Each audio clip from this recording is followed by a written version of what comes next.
going to be talking about silent treatment, and to help me do that, I've got two ladies and a gentleman. I've got Joyce Wenja, I've got Elmac. Did I get that right? Elmad? Elmad, yeah. And then I've got Grace, who's a counseling psychologist, and they're going to help us just dig into the matter of silent treatment in relationships. You know the drill. Follow us on our social media platforms at KTN_Life_ for both Twitter and Instagram, KTN Life and Style for Facebook. The hashtag for the conversation, KTN Life and Style, and of course, Relationship Wednesday. So if you have your views, your thoughts, what is silent treatment? Is it ever justified? What gets people over there? Kindly join the conversation and flow with us. I want to begin with Grace. Silent treatment. What is this that we call silent treatment? Silent treatment is when you decide to withhold conversation with a person that you're in relationship with. So it could be a coworker, it could be your spouse, it could be your children. It could be your children that decide to give you silent treatment. And usually it's a way of communicating, I'm disappointed, or I'm hurt, or I'm not feeling you right now, I'm angry, I'm bitter with you. It could say all of that. However, there is also a point in which we might use silent treatment because I don't trust what I'm going to say. Okay. So it's a way of preserving the relationship. It's a way of saying, I need a timeout. Is that caution? Is that treatment? when I'm afraid yes. that I may say something wrong? Yes, yes. Is that caution, or is that also classified as silent treatment? I would say that depending on whether, because I choose to see silent treatment until I talk to the person, as it can be both preventative, okay, as well as a way of punishing you, or a way of saying that something isn't right and I'm not feeling you. So it could be that I just want to preserve myself because I can't trust what I'm going to do if I start talking.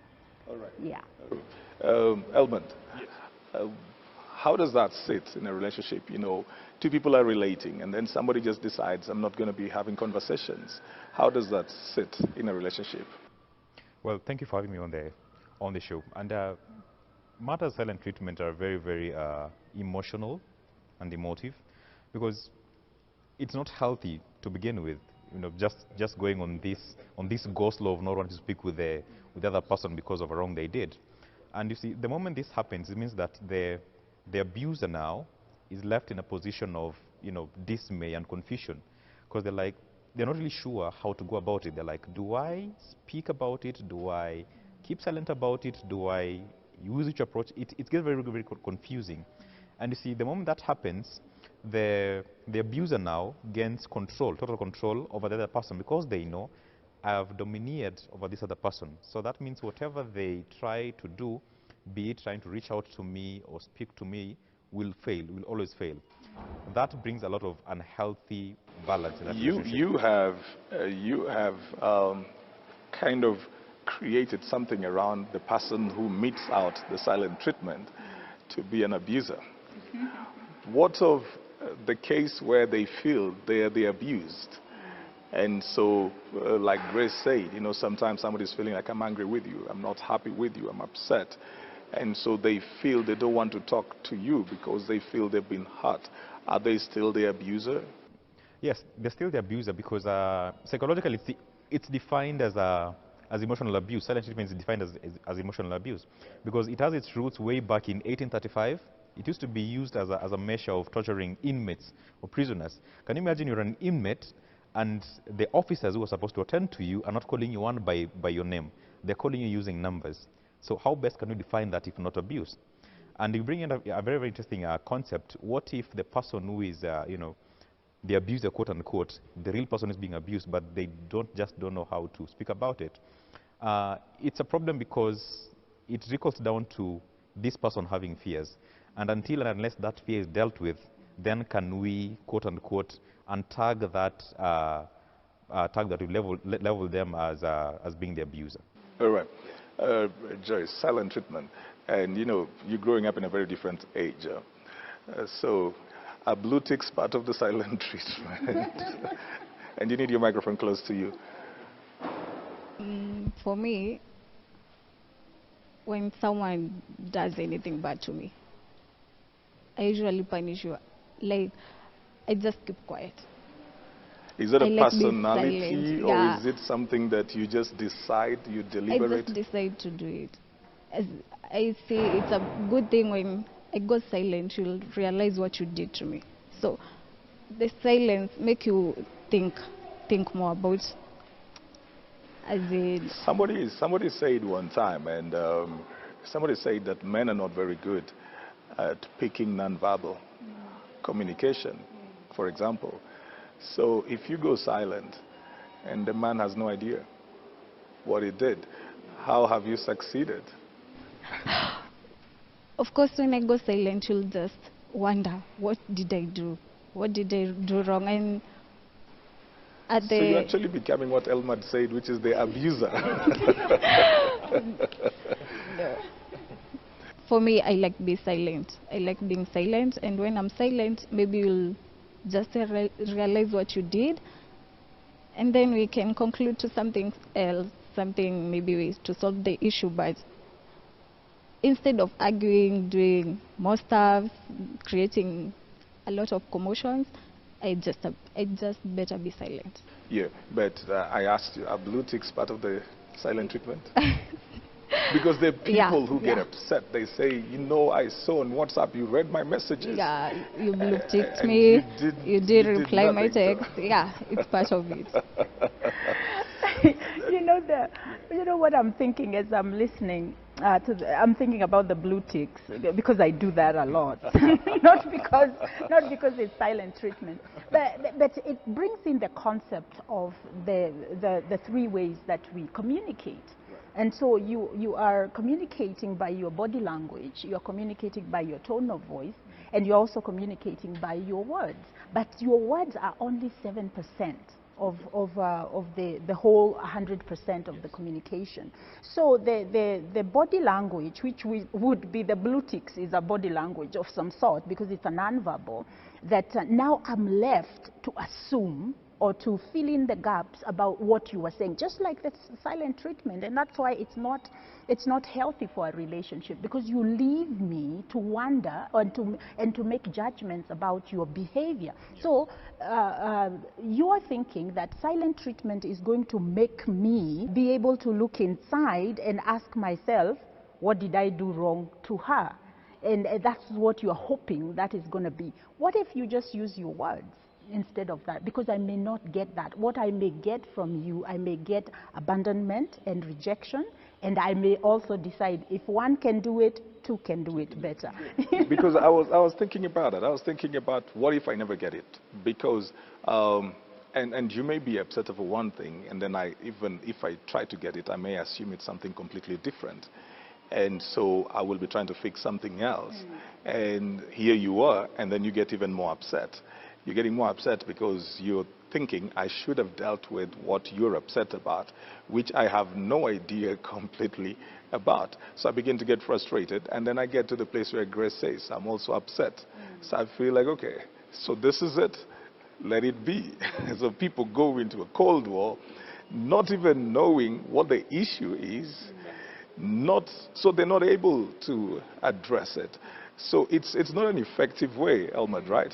At all, it's not, because as you're putting it, the moment there's that Cold War, nobody's willing to reach out to the other. And as Grace was saying, the words carry about 7%, and then the voice takes about 38%. But then the 55%, which is left, the body language now, it's even much more effective to look at. Because as Maya Angelou, the late American civil champion, once said, that people will forget what you said, people will forget what you did, but people will never ever forget how you made them feel. So if you want to get to me by going silent, how is that helping me? It's only torturing me, because human beings love to be listened to, love to be cared for, love to be given the attention that they need. But the moment that is withdrawn from them, you are abusing them, literally, psychologically. They go under. Is there a need for human beings? So are men included there in the fact that Men, women, the older generation, the young generation, everybody, irregardless. Because assume this, you're walking in the street, then you meet somebody who is in need. Say, for example, this person has been robbed, and you take your good time and attend to their needs. What will they say in return? They'll say, thank you. But look at this same person They cry out for need or for help, but you ignore them. How do they feel? And they know very well that you can assist them. They feel hurt. So picture this in a relationship. This is somebody you've known for so long and you relate with so well. Then all of a sudden, no communication, lights out. Yeah. Whenever people, Joyce, you know, maybe, for example, you're in a relationship with somebody and then you had something. You had something about him. It may not even be true. And then you're thinking, how could he have done that? Or you saw them liking, you know, let me talk to your generation. So you saw them liking their ex's photo on Instagram. And you're thinking, so they are still in touch? Then you go silent. And this person was not even thinking much. They're thinking, I'm committed here. I'm just being civil over there. How does that help? How does that help your cause? Are there other ways that people can, especially in the technological age, are there other ways that people can get to communicate, even if they're not very good at the verbal, like Grace would say? Are there other ways? The best way, I think, it's only communicating. That's the best way. If you don't communicate, if you go silent, he can never know, by the way. Like you said, anaweza kuwa na solve issue yenye siyo, right? Unapata, he did this and you got mad, and he's solving the wrong issue. Unapata tatu sasa kumekuwa na issue hata mbili na kulikuwa na issue moja. So me, I think the best way is communicating. Me get mad, go silent. In the end, nakuja napata nimeongea tu cause hata realize. So napata wewe mwenyewe tu ndio umeongea, umesema it was this and this. Yeah. Grace, do you think that the younger generation, the millennials especially, do you think that they're edgy? Yes, they are. And I think, and even not even thinking in terms of the millennials, just the age, the developmental age, that age group of being in your 20s, you are still developing when it comes to relational intelligence. You still you're coming out from being told what to do, and now you are trying to assert yourself in this world, and you get into relationships and you have absolutely no idea. So you kind of, when you are triggered, as a young person, you tend to deal with those triggers the same way you dealt with them when mom and dad would trigger you. And so there is that temper tantruming, if there is any word like that, you know. Yeah. So yeah, and I think in the younger generation right now, what we need to do a lot is to train them how to have the ability to manage their emotions. How to manage so that now we are not silent treatment. I'm in for that. And we are not, again, we are not going to the other extreme where we are just aggressive, verbally aggressive towards one another. So we want to learn and to teach about assertiveness, being able to express how you feel and what your need is at that particular time. And I'm going to say, because probably part of the reason why we are using silent treatment is because of our personality. If you are melancholic, you want to think about it. It's almost like if you are melancholic, you enjoy the deep analyzing of what happened. And so we do the thing that you said, you know, how could he do that? Who does that? And we have all this personalizing of the situation. And by the time we finish this process, I have designed a book, I have written it, published it, and it's on social media as the truth, but without the benefit of the person who actually started it. So the only person who knows the reason why they did what they did is the person who did it. But have I even taken time to clarify, to ask, and try to find out why or what was behind that? And that is what we miss out in most of our relationships. And very quickly, I want to say, one of the things that I train my couples to do is to always communicate with words. When we teach young children, why are you crying? And I say, use your words. Mommy cannot understand. Can you use your words? And I want to say that to couples as well. Yeah. Please use your words. Because when you do, when I go silent, I need, and now we have all this text. I don't have now to. that you have brought up that, do you think we have played a role? So a child is crying, then I'll either find a toy, an iPad, I'll find something just to keep them quiet. Do you think we are reaping that generation? Do you think that what we are faced with now is that generation that we showed that if you throw tantrums, we give you something to keep quiet, and so they're bringing that into their adult life? Yes. Yes, absolutely. Because I'm a mother who had children in my 40s. So by the time my kids are coming, my parenting is very different than when if I was 20. So when he cries, I'm not over there, oh baby, what's wrong? No, I just check and make sure he's safe and put him somewhere safe, and I say, okay, when you're finished, mommy will be over here, you come talk to me. You know, because I need to allow him to express himself.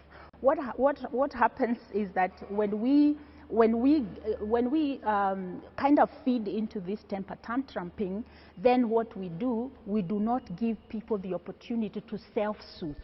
And so we have these communication issues in our marriages, because when me and my husband can't agree, he locks the door and he goes off. He takes the car keys and goes off for 2 days, and he shuts me out, because that's until I come out, I beg him, so that he comes out. So yeah, I think maybe that's. I thought that we're in a generation, Elmer, that is more communicative. Or rather, that's an assumption that I would make. More communicative. I mean, people spend the whole night. They're chatting. They're everywhere. They're commenting on everything on social media. They're all over the place. They will take photos. They will post on Instagram like 4 or 5 times a day. So they look to be very communicative. Why is it difficult for them then to communicate when it comes to conflict? Well, I'd again reiterate what you said. We most of us assume to be communicating, but then we are just but yapping. Sorry for using that word. Yeah, it's all noise, because really, if you try and see what is being spoken about or communicated, what is the content value of the same? Because if I, for example, post on social media that I'm feeling this, I'm feeling that, how does that help me in coping with my issues or with my problems? Through my partner. Your partner is supposed to see. Yes, exactly. Yeah. Maybe I was hurt by my partner and I go silent. And what do? I post on social media so that he sees. What is so difficult in speaking to them and tell them, hey, you know what? You did this and this and this and that, and I don't like it, and it hurt me. But by us going on social media or speaking about it, we sort of like culture it, create this environment for it to, grow and seem acceptable. At the end of the day, we are the ones who are suffering all the more. Yeah, because ideally we should not react to situations. We should respond. As with medication, when somebody is unwell and you hear that they are reacting to the medication, you get worried. But when you start hearing that they respond to the medication, it's all good news. So the same with communication. It's supposed to be very, very effective. And for me, effective, as Grace said, is not a matter of taking to social media or sharing with a friend who, quote unquote, is only there for the moment. It should be getting down to the person who and telling me, you know what, this has been happening this way. And I think these are the consequences thereof. How can we solve it and go about it so that we get an amiable and a long-lasting solution for the same? And that's why you'll get that my generation, which I'm a millennial as well, will suffer a lot, because everybody's doing it. A friend will tell you, I'm going to be evil. Just forget about it and go silent. They won't do nothing. Unlike the olden times. So for us to procure a much healthier generation in the future, we need to start speaking about these things right now and addressing them as they are, as real issues. Are we afraid? Are we afraid of dealing with difficult issues, Joyce? Are we afraid? Yeah, we are so afraid. We're afraid, right? Yeah, we are. So people love the happy place. So they always like, happiness comes before everything. Yeah, and all of everyone that. loves a happy place. Even me, I love a happy place. So when we encounter anything that is not a happy place, we don't know how to respond to it. We fear pain. Nobody likes pain. When you think about it, anxiety disorders, they are all about pain. I don't want to be in this uncomfortable place. I want things to be okay, and yet that is not reality, and that is why we have issues now of a lot of issues with substance abuse and other maladaptive behaviors that we know people are using to cope, just to get to that happy place. Yeah. Right. You know, and I cannot have this discussion without keeping on going back to the element of like social media and technology, because we're absolutely in that generation. So if I am in a relationship with this person and then I'm posting my photos, I'm expecting a sense of validation. You raised up that issue that everybody wants to be spoken to, listened to. You know, everybody wants acceptance. They want affirmation or something. So here I am. I've posted. Like just before we started, right over here, I asked Timon. Where's Timon? Timon is over there. I asked Timon to take a photo of myself. I asked Timon to take a photo of myself. Then I'm thinking, you know, like I'm looking good. Then I post it over there. Then my partner does not comment, does not like. Does that qualify for silent treatment? As in, you've been doing that daily, you're posting stuff, and then your partner never bothers. Does that qualify for silent treatment? Well, I'd say that is a bit different. Is it different? Unless, of but course, guys you want get upset about that. People get upset about that. They say, you know, they never like my photos. They never will come and they never comment about my photos. Is that a form of silent treatment? I wouldn't say it's a form of silent treatment, really. I'd term it as something else, which I'm trying to look up for a name to give the same. Because you posting a photo or a post on Facebook or whatever social media platform it is, and people don't like, that does not mean that, you know, it's silent I'm talking treatment. about your partner. This is either your boyfriend, girlfriend, or husband or wife, you know. And you see, I'd be a bit rudimentary here and say, why not ask them to like your photo or comment? If they really mean well for you. Yes, tell them that, hey, I did this, what do you think about it? And ideally, even before you post it, actually ask for the opinion. I want to do this post or this photo. What do you think about it? Should I post it or should I not post it? If they have your best interests at heart, they'll advise you that to go ahead and post it or not. But if you just do it, of course, some will see that, honestly, what you're doing is very stupid. And that's why maybe that's why they won't comment immediately. Yeah? So just ask them, I mean, I did this post and I think it's very, very nice. Kindly post it. I would rather like it for me, or, you know, share it with a friend or a colleague. It's not too much to ask, because the moment you speak with somebody, there's that bond that's naturally created. It's much more healthier than, say, spending the whole hour watching, say, a series or something of the sort. But reach out to them, tell them that I have this venture that involves this and this and this and that. I'd like you know, to support me in it. If they mean well, again, they'll support you in it. I wanted to say that in relationship counseling, when I hear, because I don't mean to make it look like it's nothing. I know it's a lot. If it's hurting you, it's a lot. But those are some of the things that I hear in counseling. This is so petty. I can't even believe we are here discussing and paying money to discuss this, you know. But usually what I have found, when you find a couple who is nitty picking, you know, you're picking on things that are creating a problem about how we are connecting, how important, how valuable I am to you, then there is a deeper problem in the relationship. That somebody is not feeling valued, they are not feeling affirmed, and they are not feeling that they are being cherished. And that is why little things like the social media, because if we are good at home, whether you post and I like or I don't like, I'm feeling okay, I'm fine, we are safe, and I'm feeling that we are connected. The moment there is a disconnect, I am going to begin to be jealous of anybody and everything that you are connected to. But you know, there are people who, or rather it is said that you can tell how somebody feels about you. When people stop feeling good about you, they stop liking your stuff. Is that the truth? That so now somebody does not like you anymore. So now even your photos, no matter how good a post you will do, they will never like it. They're trying to send a message to you. They've stopped they can see you in a very fine dress, but they're thinking, you know, if they like it, they're affirming you, but they're upset with you. That can be, and when you asked the question, is not liking a photo or social media posting a form of silent treatment? We cannot really know. The only person who knows that answer is the person who's not liking it. So you have changed behavior. You used to like it, but now you don't like it anymore. I have a very good friend that posts very nice things on social media, but I don't want to lie that I read it by liking it. So if I just looked and I saw, oh yeah, great, but it's too long for me, I don't have time to read it, I just pass on it because I'm not being authentic even to her. What if she calls me and says, I saw you liked my post, what did you think of it? And I haven't read it. So there is also that pretense that happens in social media. Okay, so silent treatment then has its basis in an offense, right? It's not just because I'm not talking to you. It's not just because I'm not liking your stuff. The basis of it must be a form of offense. It is, because at the end of the day, the person who's being targeted is almost made supposed to be made to feel that you're being punished because of this and this and this and this and that. Yeah.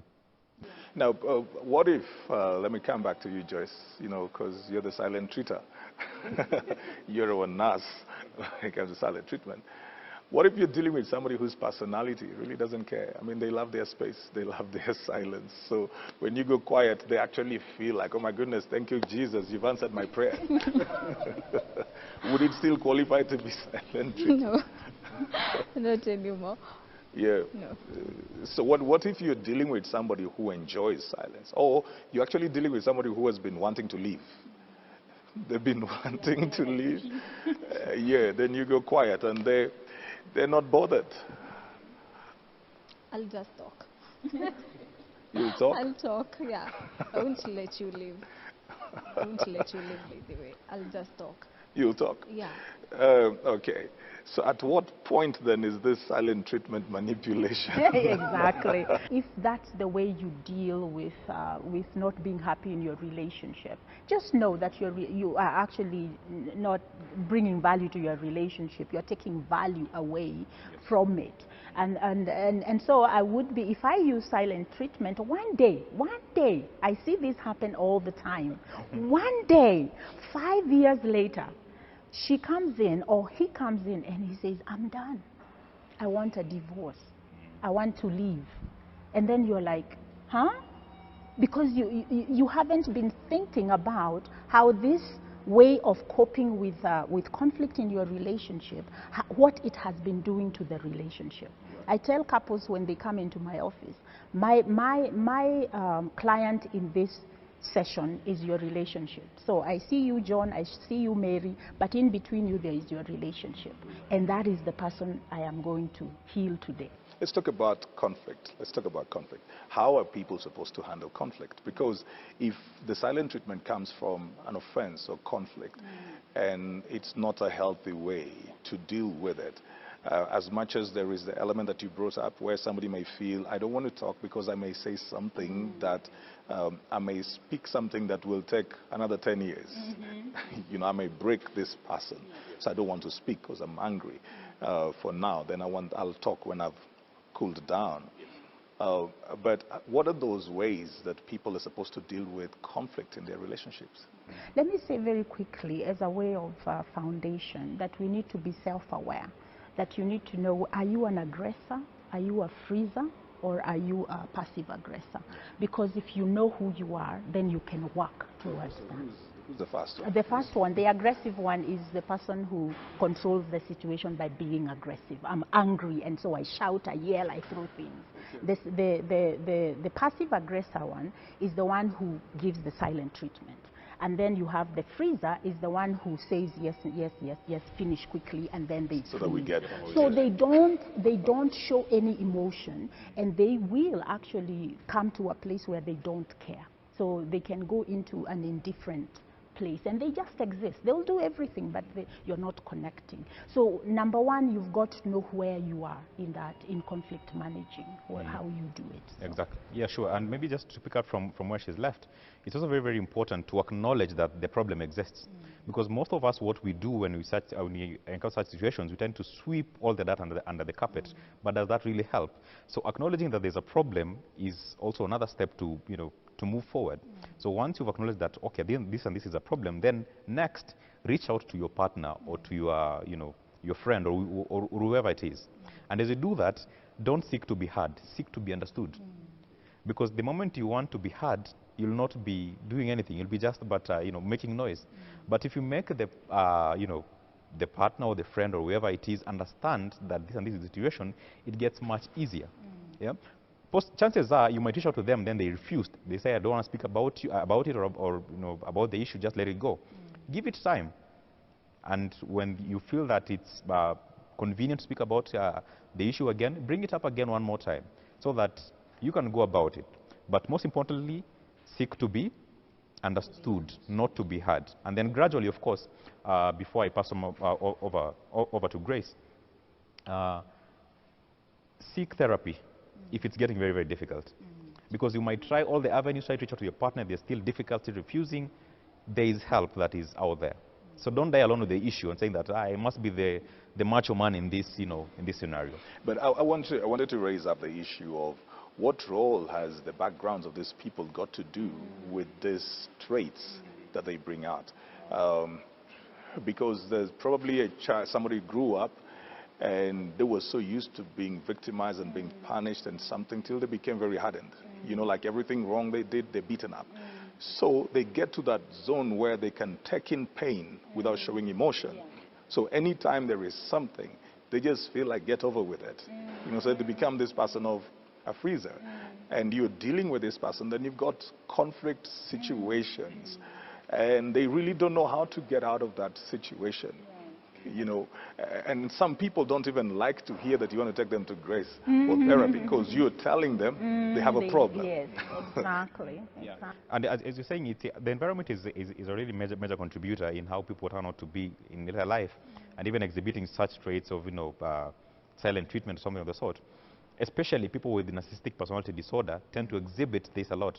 Now, when I speak about narcissistic personality disorder, it's basically people who are so full of themselves, they always want to appear to know it all, always want to be the center of attention, and, just domineer.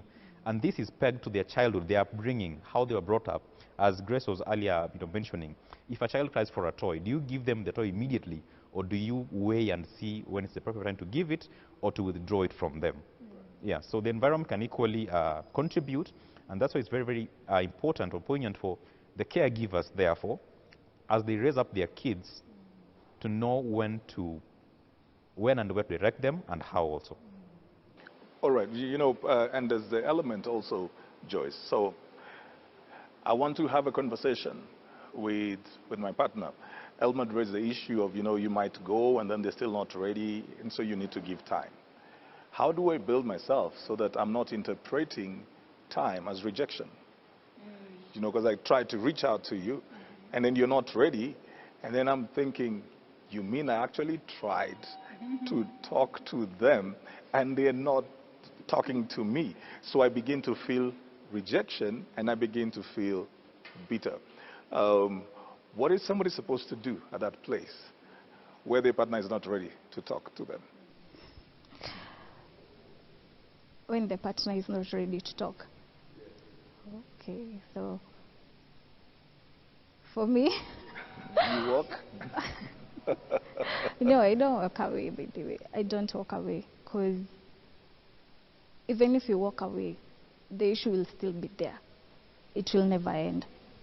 So there is a time that you'll just have to talk about it. Even if you walk away, it's not the solution. So you just have to talk about it. Even if he'll go away, I'll still look for him. Yeah, I'll still look for him. One day we must talk about it. You're going to talk about it? Yeah, we must talk about it. And let me share something that could be a help. If you know that you use silent treatment to control the situation or to deal with the situation, communicate, use a few words. Just say, I am not walking away in protest. I am not rebelling, I'm not rejecting, but I need some time. And then learn to kind of give it a timeline. So it's not, how the Bible says, do not let the sun go down with your anger. So you might even put boundaries on your silent treatment. First of all, communicate about that. I'm going into silent treatment, not in rebellion. This is not punishing you. I need the space. You know vile niko, mimi na need space kidogo. So communicate, but also put a boundary on how long you're going to. But then also ask yourself, what is the point of the silent treatment? What do I want to gain from that time? Is it a time to just brood over how angry I am and grow bitter? Or is it a time for me to say, let me think about this and how I'm going to approach my partner? Because sometimes people who give silent treatment don't trust that the partner will understand. So they do all that, the conclusion that, they are not going to understand, so what's the point? All right. And sometimes, you know, then you've got these partners who, when you go, you do the silent treatment thing, they begin to feel very insecure because they keep on thinking you're silent because you want to leave them. No matter even how much you explain that, look, I just need to be quiet right now, I need to figure things out and something. They just keep on feeling you want to leave them. And then they get on pushing and pushing and pushing. How is a partner supposed to handle a partner who's giving them silent treatment? And they've tried their way to explain it, Elmer. Yeah. I think that also calls for a lot of self-awareness and practicality as well. Because if the partner, has mentioned that they need some time alone to cool off and to think things over, give them that time that they need. Now, your duty is not to try to, reach out to them immediately because they need that time. Or start thinking that, I think now I'll be alone. This is a strategy. They're just saying it, but then eventually they'll vamoose and never come back again.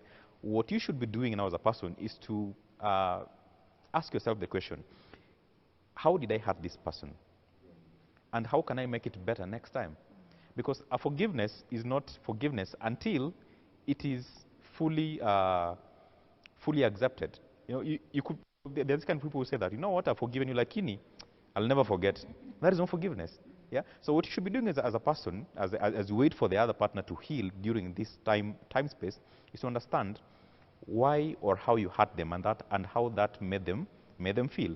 The moment you've understood that, that next time, if such situation presents itself, I'm supposed to handle it in this or that or the other manner. While you're saying that, I'm smiling because there are these people who will say, okay, I'm sorry I hurt you. So they recognize, I'm sorry I hurt you. Then you're still quiet. Then they come back and they say, I said I'm sorry. Yes. And then you're still quiet. Then but I've said I'm sorry, so why are you doing this? So they are upset now that they have said sorry. Sorry, and you're not. Yes, because again, the idea of forgiveness, every time we think about forgiveness, we think that forgiveness means I put you back to the same position you were before the offense. And so there needs to be an understanding that just because you said I'm sorry doesn't mean that my pain has gone away. So give me time to do that. Now, I want to say that the people who are afraid that I'm anxious now, I'm in anxiety because you have given me silent treatment. When the silent treatment is finished, and again, I'm going to emphasize, you need to give it a time limit. Really, you do. Let it not be the one that is guiding the relationship. After that, before you move on, let's do a postmortem of what just happened 2 hours ago before we move on, so that we can say this is hurting our relationship. When you do silent treatment to me, I feel rejected. And usually if you use words like this, usually we say I'm mad, I'm just mad, you are so selfish. But if I own it, this is assertiveness now. When you do such and such, I feel this way and I would like to. So you are saying what your behavior is, how it makes me feel, and what my need is, and what I want, I would like. And so when we do that, people are able to hear us better, so that we don't get into these cycles of silent treatment, and then you come back, and then silent treatment, you come back. Okay. Joyce, I may just finish with you, wrap it up with you. So here is this guy who's giving you silent treatment, and then in social places or somewhere else, you see he's actually happy with everybody else. Oh, yeah, that is. Is that still valid? Is that acceptable? So he's quiet on you completely. Then he gets out, he meets Elmer. He's, the male hag, the slapping hands and all of that. He's happy everywhere else. But when it comes to you, then he goes quiet. Is that acceptable? For me, what I'll think, he was just waiting for that chance. As in, alikuwa nangoja tu tukosane, and then he can use that chance to be happy. Yeah, Yes. that's what I can think. Because how can we just, I went silent because you did something to me, and you're there outside having fun while I'm there hurting. Yeah, ndafikiria tu hiyo ndio kitu ulikuwa unataka, like yeah, Elmer, in ulikuwa 10 unatafuta hiyo seconds. opportunity. In 10 seconds, Elmer. Well, I'd sum it up in what Plato, the philosopher, once said, that we can easily forgive a child for fearing the darkness, but the real tragedy of life is when adults fear the light. So what do we need to do in such a scenario? If this person is, being silent when you're with you, but outside they seem all happy and, making merry, come, let the person be authentic and true to themselves. They know what, I'm doing this at home, but in the outside world, I'm somebody different, which is not matching. So let that person be honest. If there's no enemy within, the one without cannot do us any harm. So be authentic to yourself, be true to yourself. If you are silent at home, then be silent also outside. I mean, why be double-sided? Be true to yourself. Grace, just 10 seconds. That would probably not be possible. So I want to say that there are times in relationships that we need to compartmentalize some things. So just because I'm hurting from my husband doesn't mean that I don't have to be happy elsewhere. I will be. That's the reality of life. And if I'm the one who's getting the silent treatment and I see him out there being happy, I shouldn't take that personally. Now, I should be able to understand the reason why he is not talking to me is not because his life has turned upside down. It's because me and him are not good.